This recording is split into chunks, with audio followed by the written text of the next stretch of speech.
Hello, here I am again, Slorifica Potter Garvasio, and today I will be sharing to you about Development Fund.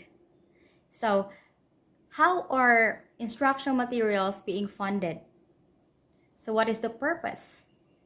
Instructional materials are essential tools for teachers to be used to supplement students' learning. These help them be more effective in teaching. They allow the students to be more interactive, interact with words, symbols, and ideas that help them be more developed in listening skills, viewing, thinking, and even in speaking skills. I did a little research about Instructional Materials Development Fund, and I got some idea from National Science Foundation, and it says that Instructional Materials Development, or IMD, develops high-quality, research-based instructional and assessment materials for students that enhance knowledge, thinking skills, and problem-solving abilities of all students, as well as incorporate recent advances in disciplinary content, research and teaching and learning, and instructional technologies. IMD materials are intended to be implemented nationwide and address learning in diverse settings. The level of funding for grants for natural materials for students depends upon the scope of the project. Universities through JAA, or General Appropriations Act, there is the school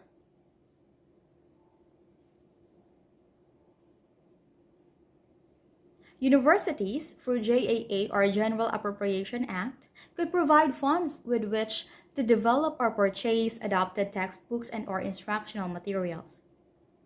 The annual allocation to each college or campus will be calculated based on the unit's IM's needs and projected increase of student population. Let me share to you allocation procedure. The first is, aside from the regular library fee, at least 3% of the student trust fund shall be reserved to meet each academic unit's budget for the development or acquisition of instructional materials. Secondly, as authorized by the University Board of Regents and based on a rational estimate of budget, the Director of Curriculum Instruction shall prepare an allocation to each college or campus which provides sufficient funds to provide adequate instructional materials in support of the instructional program. And the third, under normal circumstances, funds allocated for the development of purchase of instructional materials during any school year should be expended during the school year. The fourth, the Director of Curriculum Instruction shall notify each respective college or campus of the amount of their estimated allocation for the next school year during the first week in May. The fifth one, when necessary, there will be an optional textbook funds to serve as a budget in the acquisition of ancillary and supplemental materials to assist, enhance, strengthen, or broaden the basic materials appearing on the ULIM. And lastly, the special instances like the vocational special or alternative centers, the 50-50% formula may be adjusted by the Vice President for Academic Affairs to meet the instructional material needs of each college or campus. How do they monitor their instructional materials? They secure an inventory records where the sales and disposition of the materials are indicated. Let me share to you first the sale of instructional materials.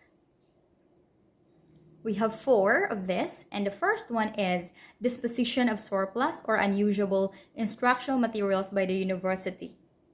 All surplus or unusable instructional materials must be returned to the warehouse for recirculation or disposal with the following exceptions.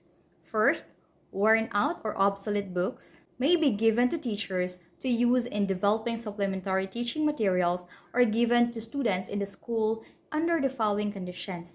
First, the director must curriculum and instruction certify that the books are physically unusable and that the content is obsolete.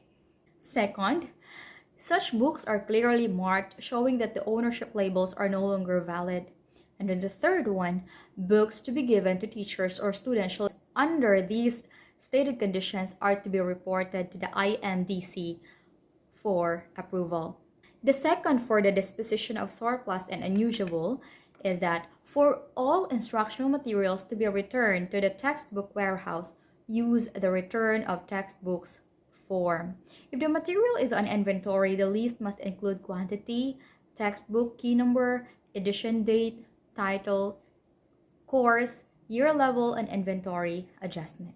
Now, let's have disposition of surplus or unusable instructional materials by each college or campus, IMDC.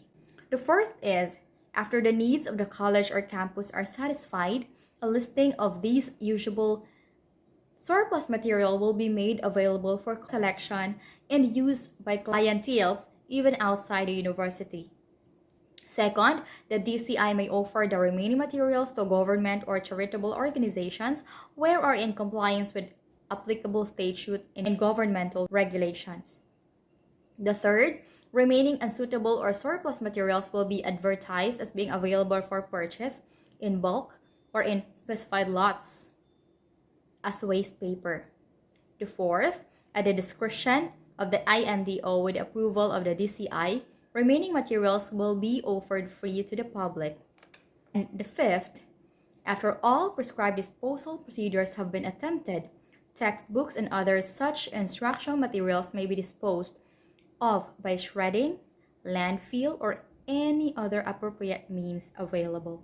And the third one for the disposition, we have disposition of non-adopted instructional materials.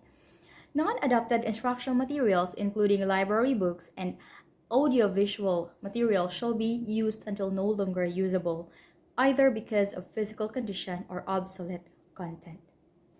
The Director for Curriculum and Instruction is authorized to dispose of such materials by giving such material to pupils in his school.